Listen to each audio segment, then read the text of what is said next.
welcome to my November wrap-up. If you hear any banging in the background, it's my obnoxious neighbors who are the bane of this channel's existence. But hello, I'm Cass, and I read 10 books this month, and I'm very, very excited to wrap them up, even though half of them were rereads, but that is besides the point. It still was a decent reading month, and I do want to start off with one of my favorite books of the month. And by one of my favorite books, I mean like literally my favorite book of the month, The Burning God by R.F. Kuang. Now, this was a spectacular finish to the series. I know a lot of people didn't quite enjoy the writing in this compared to her first two books in the series. There was a lot more telling rather than showing, but I think when you have 600 pages, there's only so much show over tell that you can do before you just make this a hefty, like, 1,000 pages. I love what they did with the characters. I loved the development, and I loved almost everything about this other than one particular plot line that kind of went off the rails and ended very abruptly to the point where even I was like, okay, that seemed a little too sudden for that to be real, okay? They're not actually, like, that didn't really happen. And then it was confirmed that it happened and they were never brought up again, and I was like, oh, weird, but okay. I didn't really like how that was handled, but everything else was solid. I just cannot get over Rin's character. I've never really, off the top of my head, read a book that's an anti-hero, which apparently this is what this is. And it's just the fact that she's so morally gray that you have to decide as a reader who you side with, which characters you side with, which characters you can trust. And there was just some ballsy things that happen in this book, like one particular character, how they met their fate, let's just say, was shocking. And I'm not talking about the very end. I'm talking about the second to last character, if you know who I'm talking about. And the ending, you know, broke me. I have a whole vlog where I insert a crying compilation of the last 10 pages. It was just spectacular. If you have not read The Poppy War, I am once again imploring you to do so because I am obsessed. This is probably one of my favorite series of 2023. It is still 2022. Oh my gosh. Favorite series of 2022. And yeah, I'm just very excited to eventually find time and reread this series because it's 100% rereadable. Every single book is like 600 pages. So there's so much content to try to dive in and understand, and I can't wait to pick up any foreshadowing. Spectacular, 5 stars, loved it. Then we're kind of gonna go down a notch and we're gonna talk about Our Violent Ends by Chloe Gong. Now, I discussed this also in another vlog, so if you have watched my vlogs and I sound like I'm repeating the things that I said in my vlogs, that's because my thoughts have not changed. But I 3-starred it, and I enjoyed the ending. I enjoyed, wow, it's like 2 books in a row that I really enjoyed the ending of what they did with the characters. And there's a theme going on. If you've read both these books, you know what I'm talking about. There's definitely a theme going on here. I was bored throughout most of this book, I will be honest. The characters I really did not care about. So when things were happening or fights were breaking out between the two rival gangs and the characters, I just did not care. I was not captivated into the storyline, and we kind of derailed from the original mystery. Like, yes, there was still the mystery, kind of part 2 of what was going on in part 1 of the first book. And there was a new mystery, very similar to the first one, but we weren't as focused on it. Instead, we were more focused on the romance. And that's where the problem lied with me, because the romance did nothing for me between Roma and Juliet. Because the problem was, their romance kind of bloomed and started 5 years before the first book. And that is what we're supposed to be building off of in this book. But if we've never seen their romance in action, how do I suddenly care and believe that they were so deeply in love before, you know, shit hit the fan? I did not care about the characters, and I'm definitely a reader who, the characters I have to at least connect with in some form or fashion for me to enjoy the book, and I just did not connect with Chloe Gong's characters. I'm hoping in Foul Lady Fortune, I believe it follows one of the sisters. Oh my gosh, what is her name? I was like, I'm so excited to follow so-and-so, and I don't even remember her name. Alyssa. I believe Foul Lady Fortune follows Alyssa, and I did really like her character, which is funny because we barely got to see her at all. But for some reason, her as a side character, I preferred her POV compared to Roma and Juliet's. But if I had to choose between Roma and Juliet, I think in the first book I would have chosen Roma. But in this book, honestly, neither. Like, they both were just so annoying, and I was kind of over it. But those are my thoughts on our violinists. Next is one of my, like, most anticipated books all the time, which is a new Ranger's Apprentice book. This is book 6 of the Royal Ranger, Wyverns Words, which is a spin-off series of Ranger's Apprentice. It's a whole thing. Anyways, I can't really, like, deep dive into my thoughts about this book because we're 6 books in the series, and it's not even released in the US yet. Take that as you will. Now, this book wasn't my favorite. Like, I enjoyed the characters and the interactions that they had, but I did not enjoy magic being brought into the Ranger's Apprentice lore. Now, there are these, like, mythical beasts called wargles, and they were very prominent in the first few books, but then for the rest of the series, like all other 27, 28? A lot of books. There are many books in this series. There wasn't really a lick of magic, and any magic that there was kind of proven false.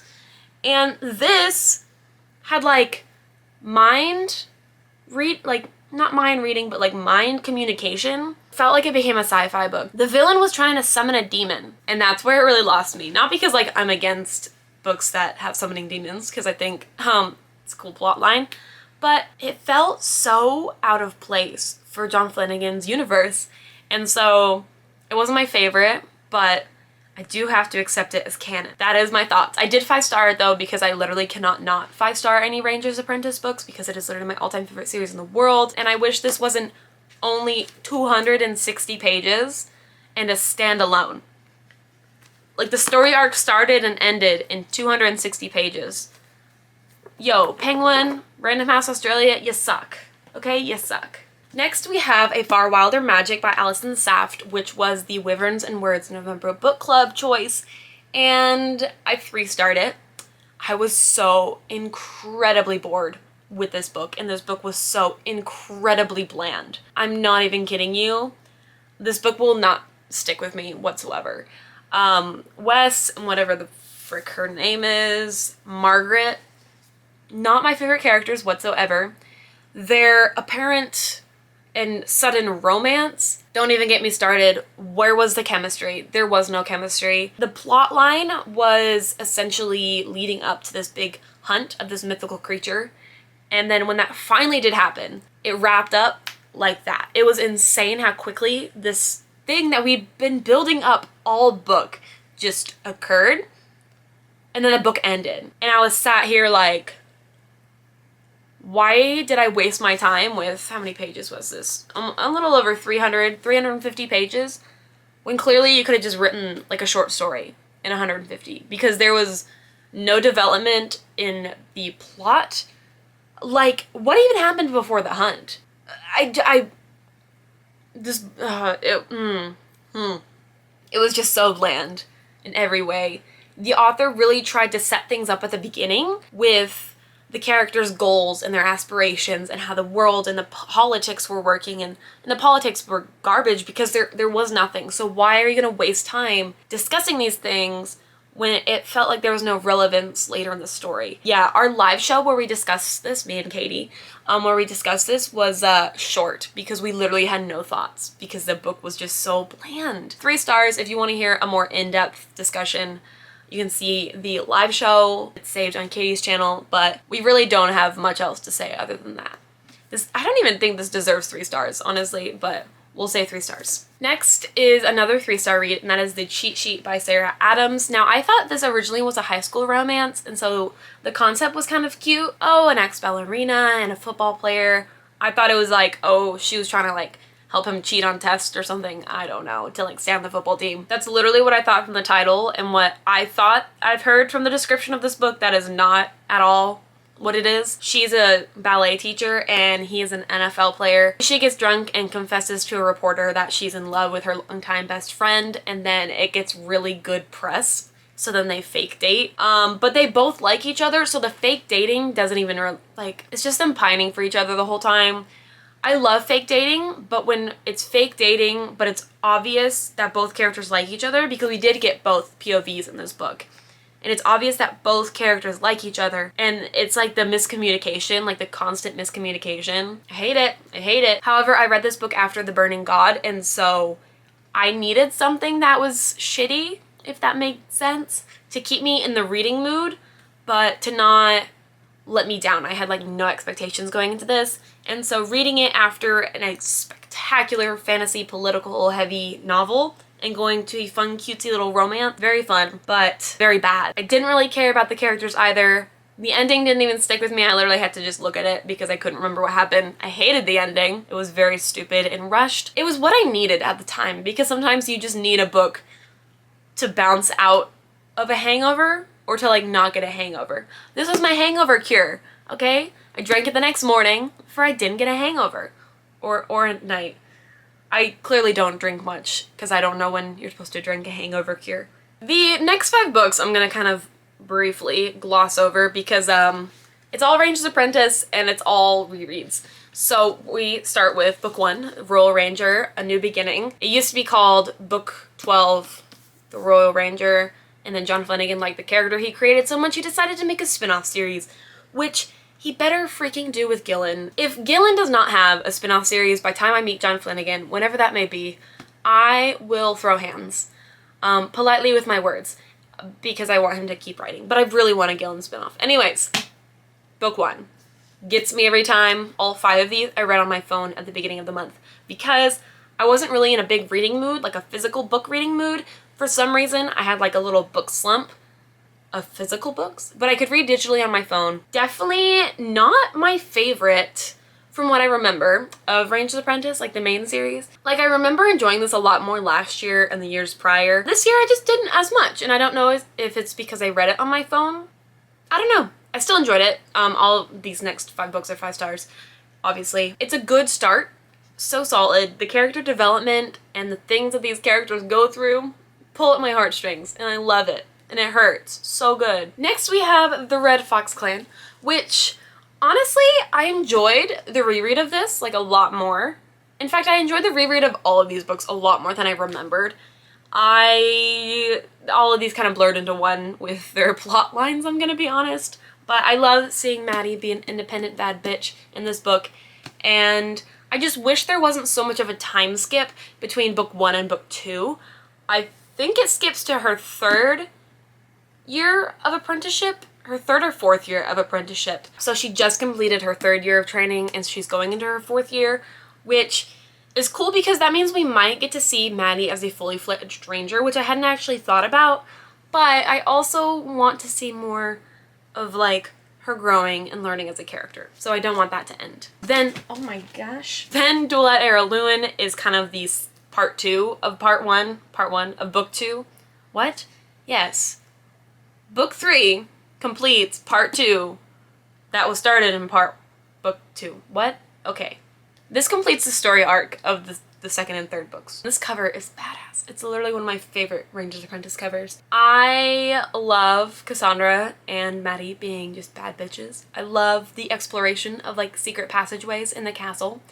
And I love Scandians that are in this book. So 5 out of 5, of course. The Missing Prince is where a character, in my opinion, was ruined. I'm looking at Cassandra right now. I literally hate what John Flanagan did with her character. She got so watered down and annoying. What happened? What happened to the 9-10 books of her character development? Just poof, gone. And that saddened me quite a bit. But this book makes me want to juggle, like learn how to juggle. So stay tuned, I want to learn how to juggle. I think my roommate can. No, I know my roommate can. By the time I read this book next time, I'll be juggling while I do it. She goes undercover as a juggler. She does not, in fact, go undercover as a juggler. That was Will's job. She went undercover as an acrobat and a knife thrower, which is badass. But I want to learn how to juggle. Escape from Felice. Like I said, I enjoyed the reread of the Royal Ranger series like a lot more than I did last time. And revisiting this was just so good. I love the parallels of them being in Galactica? That's a Star Trek thing. It's Galactica. Okay. I don't know why I doubted myself and then said Galactica. I did really enjoy this reread a lot more than the first time, and I always love seeing characters back in a place they used to be or where characters used to be. So back in the main Ranger's Apprentice series, Halt and Horace go to Gallica. And now we have Maddie and Will in Gallica, and I love the parallels. So yeah, 5 out of 5. These are, oh, can I fit them in frame? Yes. These are the 10 books that I ended up reading in November. I almost said December. I don't know what month nor year it is, clearly. I really hope you enjoyed hearing my thoughts. I don't know, I think I had a pretty solid reading month despite not really reading that much. Like I said, half of these were rereads. But the new books that I did read, there was some absolute gold ones, specifically the 2 purple books on this stack.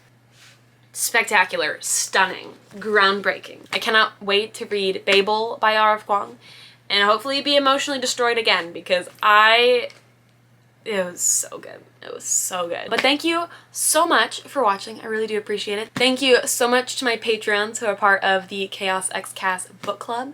Thank you so much to the Wyverns Words book club members. I feel like y'all deserve a shout out 100%. In the comments below, be sure you let me know what your favorite book of the month was that you've read. Mine was clearly The Burning God. Broke me, destroyed me. Like, I did enjoy the new Ranger's Apprentice book, but The Burning God was on another level. I will be honest. I really, really hope to see you in the next one. Toodles!